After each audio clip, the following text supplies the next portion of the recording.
Conservative New York Times columnist Bret Stephens told fellow commentator Gail Collins in a new conversation published at the paper that while he generally is optimistic about the future of the United States, he is not so confident in the future of the Republican Party specifically.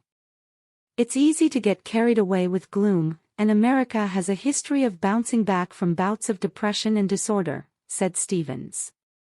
But I find it really hard to feel any optimism when Donald Trump seems to be cruising to the Republican renomination and Joe Biden is generating excitement among Democrats the way a colonoscopy generates excitement among people turning 50, something your doctor says you must do but only because the potential alternative is lethal.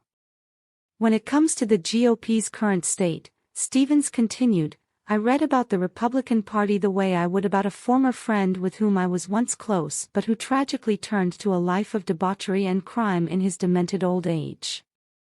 Specifically, Stephens, a years-long Trump skeptic conservative, is concerned as more and more news comes out about former President Donald Trump's alleged criminal behavior with highly classified documents at Mar-a-Lago, and as polls continue to suggest that Trump is the overwhelming favorite to be nominated again for the presidency.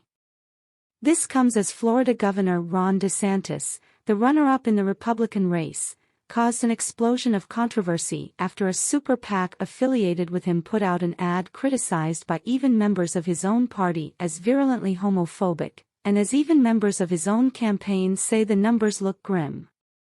At the end of the day, Stephens added, he still would much prefer to live here than in Britain, with its sky-high inflation. Or France, with its riots. Or Mexico, with its corruption and creeping authoritarianism.